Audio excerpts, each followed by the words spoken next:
और इस जीव को ये तीन चीजें कभी नहीं छोड़ पाते। पहली आदि दैविक, दूसरा आदि भौतिक, तीसरा आध्यात्मिक। ये तीन क्लेश उसे कभी नहीं छोड़ पाते, इससे जीव दुखी है। मां दुखी है, बच्चा पैदा करते समय बालक तो रो ही रहा है। रोते बालक पर किसी का ध्यान नहीं गया कि जगत में आने पर ये रोदन क्यों है, प्रमोदन क्यों नहीं है, उल्लास क्यों नहीं है, बालक रो क्यों रहा है। रोता तो आदमी तब है जब कोई कष्ट होता है। मां को तो कष्ट है ही, पर संतान को भी कष्ट है।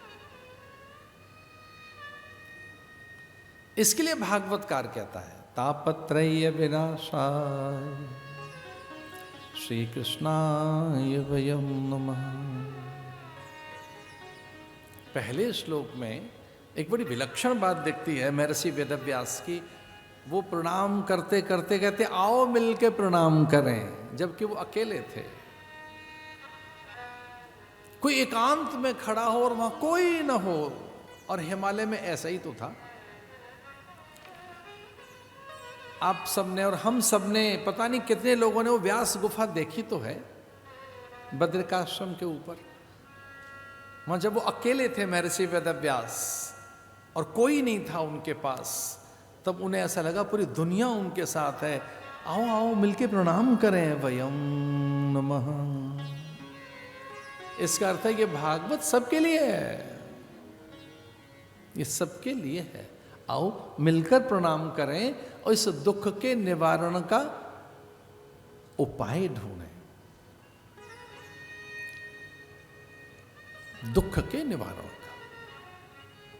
सुजान, बुद्धिमान, चतुर और गुणी उसी को कहेंगे जो जीवन के दुखों को मिटा दे।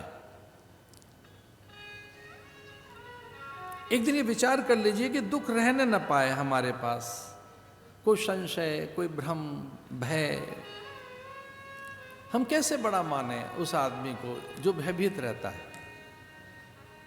तो बड़ा कौन है जिसके पास भय नहीं है। इतना सब होने पर भी भय क्यों बना रहता है। तो अगर भय, भ्रम, संशय बने हुए हैं तो तीनों चीजें मिलकर नाश कर देती हैं। मनुष्य का नाश ये तीन चीजें मिलकर करती हैं। पहला भ्रम, दूसरा भय और तीसरा संशय। भ्रम, भय और संशय, और इन तीन की मां का नाम है अज्ञान, अज्ञानता। ये भ्रम, भय, संशय अज्ञानता में से निकलते हैं। तो फिर हमें अपनी अज्ञानता को चुनौती देनी चाहिए। तो जिसने अपनी अज्ञानता को मिटा दिया है उसका भ्रम नहीं रहेगा, भय नहीं रहेगा, संशय नहीं रहेगा और रोदन भी नहीं रह सकता।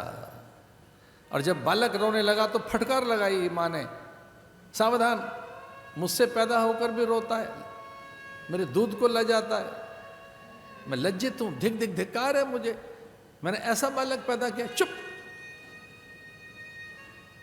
बालक रो रहा है, उसे धमका रही है बालक को, सावधान, शुद्धोसी बुद्धोसी निरंजनोसी संसार माया।